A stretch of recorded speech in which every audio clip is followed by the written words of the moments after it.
I just wanted to speak about VA home loans. I've been getting a few questions in regards to the VA home loan. I did go through this process last year, last summer, and as easy as we think it might be, we still have to do certain legworks to it.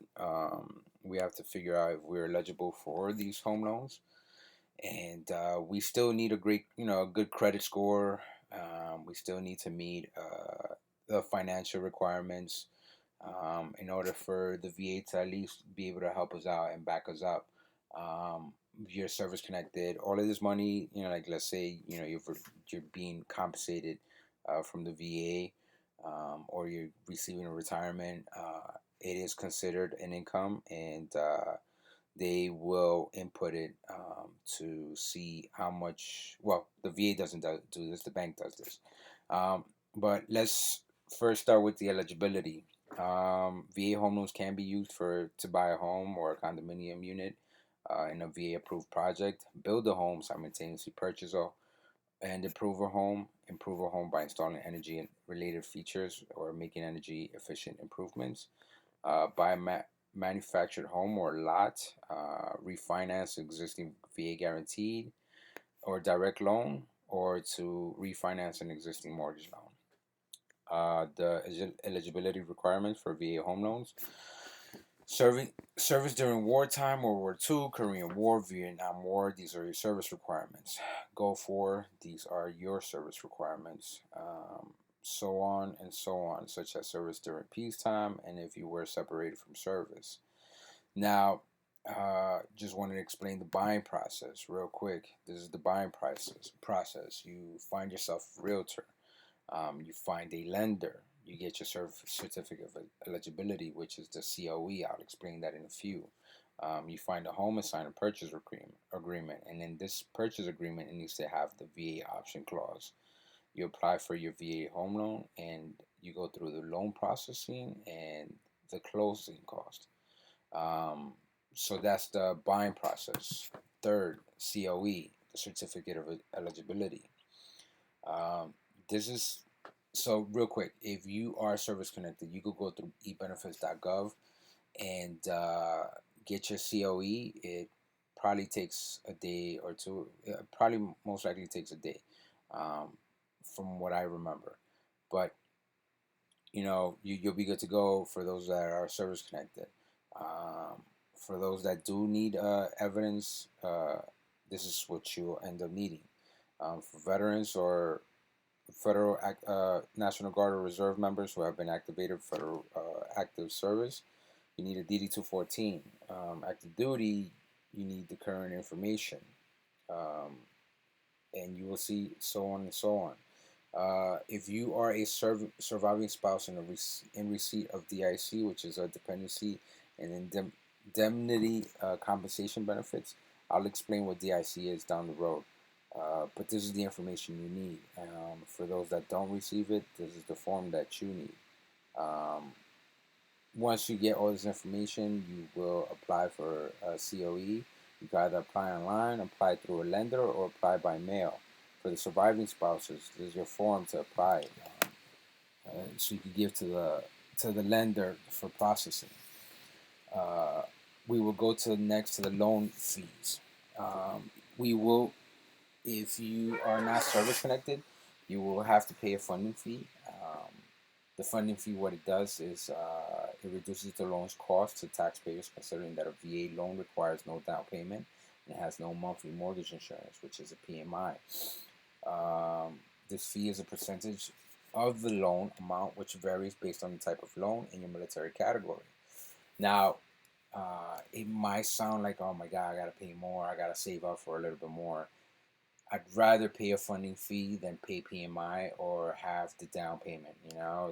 It's better for the funding fee than to deal with the 20% or even the 3% for FHA loans. And then on top of that, having the FHA, you still gotta pay the PMI. So again, funding fee is best. But if you're service connected, like if you're a veteran receiving a VA compensation for service connected disability, or if you're a veteran who would be entitled to receive compensation for service-connected disability if you did not receive retirement or active duty pay, or you're a surviving spouse of a veteran who died in service or from a service-connected disability. You do not have to pay the funding fee. Other costs that I wanted to talk about. So the lender, not the VA, sets the interest rate, discount points, and closing costs. So you can pay for discount points, meaning you end up lowering your interest by a point or so, and you'll just, eventually it'll level itself out. So I ended up buying a point, and for me, I'll start gaining on that point in 8 years. The other thing I wanted to talk about, closing costs such as a VA appraisal, credit report, state, local taxes, and recording fees, may be paid by the purchaser, the seller, or shared. It's up to you. I'll explain that in a few. Now, the next one, the seller can pay for some closing costs. Under our rules, a seller's concessions can't exceed 4% of the loan. This is what concession is. It has an example right here: payment of a prepaid closing cost, VA funding fee, pay off credit card balances, or judgments for the veteran. That this is what a concession is. So if you want little things here and there, you could talk to the seller, and raise the loan, and or they'll go with the concessions, and they'll end up giving you that money back. It's up to you how you want to play it out, but this is just something that I want to explain. If you're not allowed to pay for the that you are not allowed to pay for the term out report unless the loan is a refinance. So as a veteran, the term out report has to be taken care of by the seller. No commissions, broker's fees, or buyer broker fees may be charged to the veteran buyer. These are certain things that the VA will not allow. Now, again, you work with your seller. It's up to you how you decide you want to haggle. Again, you're competing with other buyers, and these other buyers, uh, they're gonna have a down payment. They're gonna have probably exceed their down payment, in order to beat you out of buying the home. So it's up to you, how you play this out. All right, guys. The other thing that the VA does not allow is you got to make sure that the electrical portion of the house is up to par, is up to code. I believe there's not supposed to be any body of water on the property, or so it could be still approved, but it's up to the lender and the VA guy when they come by and check out the home. So again, there's certain things that you have to look into. Just go to this VA website and continue researching a little bit more in regards to VA home loans. You can go for SAH, which is especially adapted housing. There's other loans that you can apply for, like the Native American Direct Loan or grants. Again, it's up to you on how to go about this process. All right, guys. Another thing I wanted to talk about before I end up finishing up is the full county limits. The full county limits are things that what the VA is, how much of the VA is willing to back you. So I know in the Bronx, because we're in New York. This is for a single unit, 726,000. That's the most that the VA is willing to back on a 1 unit limit. So again, this is what the VA is willing to take care of. It might not, you might not be able to go for all of it. It depends on your limit, depends on your financial income. All right, guys.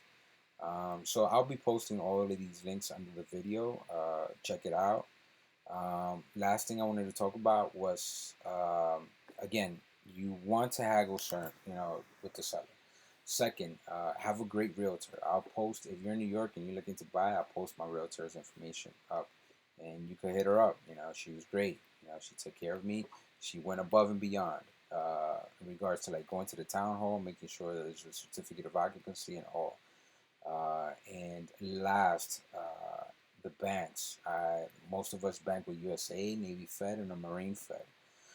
I went with Navy Fed because it was on a one-on-one basis, and the mortgage you're getting is through them. You are not going through a third party. USA goes through a third party, and you will be treated like like a veteran, and you'll be given a one-on-one.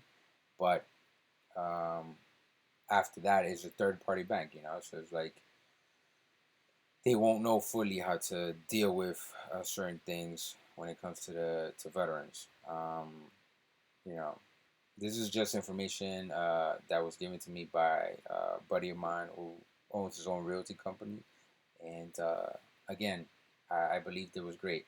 There's another thing I wanted to state in regards to Navy Fed. Navy Fed will give you conventional loans based on benefits that the VA home loan will give you. So you might want to look into that. You might not have to pay PMI. There's certain things out there you won't have to pay. So again, look them up, see what they have to offer you. All right, guys, take care. Do me a favor, subscribe to my YouTube channel. Hit the alert button next to it, which is the bells. If you have any questions, send me out CombatVetVlogger@gmail.com, and subscribe to my Instagram account, CombatVetVlogger with a V. I will be following with another video in regards to what I ended up doing. I ended up going from to a 30-year mortgage instead of a 15. How I'm planning to pay it off, how I'm planning to pay off the mortgage, and why I went about the route that I went. All right. Take care, guys. Have a good one, and have a good night.